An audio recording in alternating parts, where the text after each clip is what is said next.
Well, welcome to Disney Junior Parenting Hacks. I'm joined by Sue Atkins and Izzy Judd.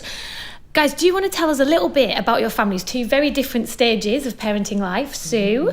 Oh, me? Oh, my goodness. Yes, well, my children are grown up and left home. So my son Will is 26 and my daughter Molly is 24. But that is only one of the reasons you are here. You are a parenting expert, an author, basically a guru, and I would like you to move into my house. And mine. Yeah. We share them. We'll do a job share. Okay, fair enough. So tell me a little bit about your career so far. Yes. Well, my journey is that I was a teacher and a deputy head for over 20 years, 25 years really. And then my mum and dad passed away within the same year of each other.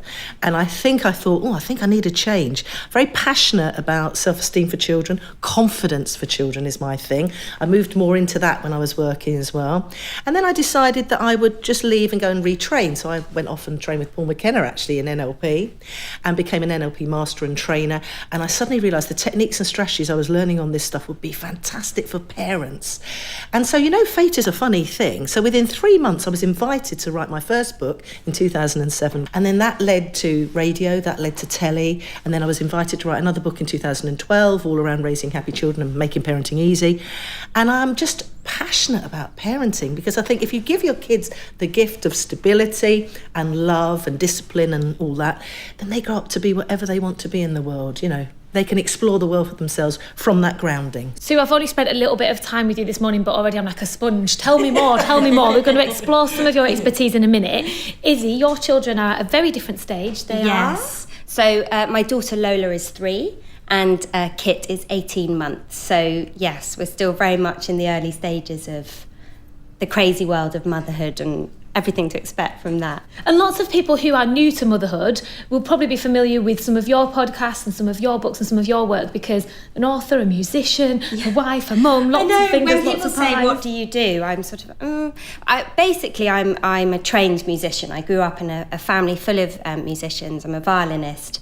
I met my husband on tour. He's a drummer in McFly, which then led down very different paths. And we struggled to have a family, so I wrote a book about fertility and have gone on to do more kind of interactive stuff on social media, which is such a great community, and especially for young mums, there's so much support.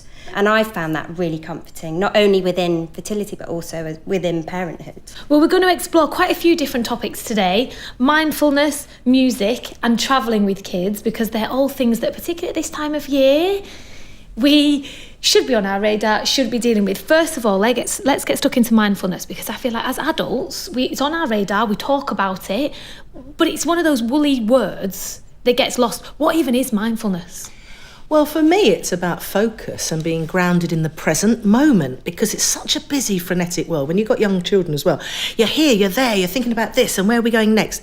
So mindfulness is just being present in the moment. So we can teach children, they're introducing it to schools. I used to use it years ago before it became trendy. I used to do this thing with my class called the Garden of Dreams, where you just get children after playtime to come in at lunch, settle down, ground themselves, stop spinning around in their heads and just be present in the moment and take them on a little journey. So it's fantastic for kids. But is mindfulness something that we need to be aware of with children, do you think? Absolutely. I mean, I think where mindfulness, it's proven that it is beneficial for anxiety and depression. And we hear an awful lot about mental health, but it's having the strategies to cope with these problems. And I think if we can start teaching mindfulness to children from a young age, the benefits they're going to reap as they grow older are so important. And there's so many little things you can do with children. They're just small. I've done, for example, really simple breathing exercises with my daughter Lola. And so now if she finds that she's in a situation where she's a bit, how they get, she'll just go, just a very simple breath. And I think often people think with mindfulness, right, I need to sit in a room, we need to close our eyes, we need to stop thinking. None of us can stop thinking. It's such a natural, inbuilt thing. We think, thoughts come and go all the time. But it's just teaching our children to just stop for a moment and absorb what's actually happening right now. In terms of what mindfulness is, are we saying that it's just about being able to check in with your emotions and kind of be aware of your mental state? I think so, and also because kids are on technology so much, it's a busy, frenetic mindset. So it's just that what I call pause to ponder moment. It's that breath. And I talk and teach the parents I work with. Sometimes when you just hug a kid goodbye, your child, and you breathe deeply and slowly for a few minutes, they match your breath. And that's a wonderful thing you've taught. She's only 3, so she's got a skill and she's actually got a technique that when she gets a bit overwhelmed, well, I find it amazing how they respond. Yeah. So I do a very simple thing with Lola. I was a terrible sleeper as a child, and still now have anxieties around sleep. And so it's been very important to me to give my children confidence with sleep. So there's a really simple thing which I do with Lola, where I just put hand on my heart, hand on her heart, and we just repeat the words, may you be happy, may you be healthy, may you sleep well, may you be calm. And she now, so in the night, if she wakes up, we'll do this exercise and she'll say the words back By to herself? me. She's 3, yeah. oh, that is amazing. But because she has learnt, because Yes, we've you taught her. repeated Yes. it, and I've done it with her, because don't want her to have to experience what I felt with sleep. So I've just found mindfulness such a brilliant way of giving her that's wonderful. methods, you know. Tell me that again, because that's great. Yeah, I should explain, my children are wild. In the best way. I love their wildness. But even in the night, they're up and down. Yeah, and I'm running. not sure that my son, I don't know if he'll catch on to it as quickly, but for Lola, it's literally you just hand on your heart and hand on their heart. And she might put her hand on mine. But even if, as a mum, you're having a moment where you're just, you could even just put one hand on your tummy, one hand on your heart, and just connect with yourself. May I calm down? May I take a pause? Whatever word you want to say, whatever you need, and then you can teach that to your children. And it's so simple and so quick and so effective. See, my little boy, my eldest, I've got a 1-year-old and a 3-year-old, and they're obsessed with sport already. And when... Funny that. Yeah. Can't imagine why.